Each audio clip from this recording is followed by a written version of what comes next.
Shirdi railway स्टेशनवर digital locker सुविधा सुरू. साई भक्तांना मोठा दिलासा. साई भक्तांच्या सोयीसाठी साईनगर शिर्डी रेल्वे स्टेशन येथे आधुनिक डिजिटल लॉकर सुविधा सुरू करण्यात आली आहे. प्रवाशांना अत्यंत अल्प दरात सुरक्षितपणे सामान ठेवण्याची सुविधा उपलब्ध झाल्याने भक्तांमध्ये समाधान व्यक्त होत आहे. ही सुविधा डर ओल्ड फॉन्झेल कंपनीच्या माध्यमातून उपलब्ध करून देण्यात आली असून अत्याधुनिक तंत्रज्ञानावर आधारित लॉकर प्रणाली बसवण्यात आली आहे. प्रवासी आपले सामान लॉकरमध्ये ठेवून निर्धास्तपणे साईबाबांच्या दर्शनासाठी जाऊ शकतात. लॉकर परिसर सीसीटीव्हीच्या देखरेखीखाली असल्याने सुरक्षेची विशेष काळजी घेण्यात आली आहे.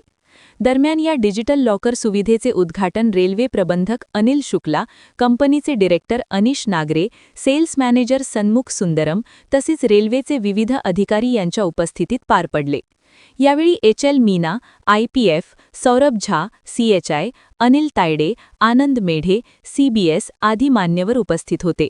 यावेळी बोलताना अनिश नागरे यांनी सांगितले की साई भक्तांसाठी ही सुविधा उपलब्ध करून देताना आम्हाला अत्यंत आनंद होत आहे. भविष्यात शिर्डी शहरातही अशा लॉकर सुविधा सुरू करण्याचा आमचा मानस आहे. या उपक्रमामुळे साई भक्तांना मोठा दिलासा मिळणार असून प्रवास अधिक सोयीस्कर व सुरक्षित होणार आहे. सत्य एक्सप्रेससाठी रवींद्र जगताप, शिर्डी. आता भारतीय जनता एवढी फिरते, भारतभर एवढे वेगवेगळे स्पॉट्स आहेत फिरण्यासाठी, त्यांना आता दर ठिकाणी रूम घ्यायला गरज नाही पडणार ह्या विचाराने की पैसे वाचवून ते लॉकर मध्ये सामान ठेवून बिना काही हातात घेऊन फिरू शकतील. ह्या विचाराने ही कंपनी सुविधा देणं चालू केली आहे आणि एका प्रकारे hands free travel without luggage ही कॉन्सेप्ट आम्हाला भारतात आणायची आहे. किती ठिकाणी शाखा आहे? आता 32 ठिकाणी लाईव्ह आहोत आम्ही. त्यातले काही मोठे ठिकाणे म्हणजे Pune railway station, Nagpur railway station, आता शिर्डी चालू होणार आहे आज, आणि त्याबरोबर अनेक नॉर्थ आणि साऊथ, चेन्नई, वडोदरा, गुजरात साइड पण, आणि सीएसटी मध्ये मुंबईमध्ये आमचा मोठा लॉन्च येणार आहे पुढच्या आठवड्यात. आपले एकच चार्ज असतात? हे एकदम मिनिमल 3 तास 40 रुपये पासून सुरू, आणि जसे साईज वाढतात, स्लॉट वाढतात, तसं 24 तासाचे स्लॉट पर्यंत 240 रुपये मॅक्सिमम मोठ्या साईजचे. किती लॉकर आहेत इथे? आता आपण बघू शकतो 15 लॉकर्सचा युनिट आहे, पण दर ठिकाणी वेगवेगळे साईजेस, वेगवेगळे कॉम्बिनेशन प्रमाणे 15 पासून ते आम्ही 100 पर्यंत पण जातो. कधी कधी चेन्नईमध्ये 80 लॉकर आहेत, सीएसटी मध्ये 150 लॉकर येतात. कसं वापर यूज होतं आपण जरा माहिती द्या. नक्की. आता ह्याला यूज करणं एकदम सिंपल आहे. आपल्याकडे फोन नंबर असतो, फोन नंबर आत टाका आणि ओटीपी व्हॉट्सअप वरती येतो.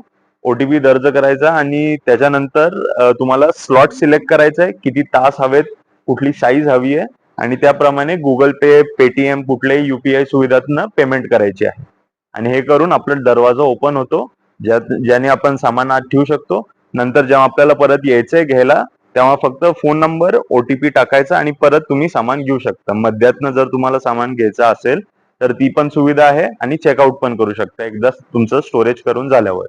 चेकआउट करताना समजा मोबाईल एखादा ग्राहकाचा बंद पडला, स्विच ऑफ झाला, त्यानंतरची काय सुविधा? आता आम्ही 2-3 सुविधा देतो, जिथे तुम्ही फोन नंबरला हेल्पलाईन करून कॉल करून दुसऱ्यांच्या कोणाच्या फोनवरून आम्हाला बॅकएंडला नंबर सांगू शकता, जो आम्ही व्हेरीफाय करतो. व्हिडिओ कॅमेरातनं सीसीटीव्ही सर्वेलन्स करून एक्झॅक्टली बघतो की कोण माणूस होता जो ठेवत होता तोच आहे की नाही जो फोनवरती सांगतोय, आणि त्याप्रमाणे आम्ही बॅकएंड सपोर्ट फुल 24/7 प्रोव्हाइड करतो. ह्याचं ऑफिस पुणे शहरमध्ये आहे. कंपनी आमची पुण्याची आहे, हेड ऑफिस पण पुण्यात आहे, पण आमची शाखा पूर्ण भारतभर आहे. ओम साईराम, मेरा नाम सन्मुख सुंदरम, मैं चेन्नई में इधर आएगा. इधर में 5-6 महीने इधर आ रहे हैं. मैं इधर में लॉकर बनाने का मेरा ड्रीम है, अभी लाइव हो गया, मेरा खुशी हो गया, बड़ा खुशी हो गया. इधर में लॉकर मेरा कंपनी का मालिक है, सो दोनों का अभी आ गया इनाग्रेशन का, अभी चालू हो गया inauguration. So shortly public will come and use the locker है इधर. आप साई भक्तों को क्या मैसेज देंगे? साई भक्ते, Sai bless us to place the locker इधर है. एंड हैप्पी, मैं खुशी है, मेरा कंपनी खुशी है. माझं नाव अनिल राजाराम तायडे. मी इथं उपस्टेशन प्रबंधक वाणिज्य म्हणून काम करतो. हे जे टेंडर झालं किंवा ही जी यात्रांकरता सुविधा देण्यात गेली आहे, डिजिटल प्रकारे लॉकर ही कमर्शियल थ्रूच हे झालेली आहे. आणि ही सुविधा जी आहे, यात्री जे येतात बाहेरून त्यांच्या बॅगला लॉक नसतो किंवा काही नसतं, त्यात डिजिटल सर्व्हिस सुरू केलेली आहे रेल्वेने. आणि याचा फायदा सर्वात जास्त साई भक्तांना होणार आहे. आणि त्याचा फायदा आमच्यातर्फेही आम्ही साई भक्तांना देणार आहे आणि याचा प्रचार करणार आहे की जिथे असं प्रकारे सुरू करण्यात आलेली आहे ते सुविधेचा सर्वांनी लाभ घ्यावा.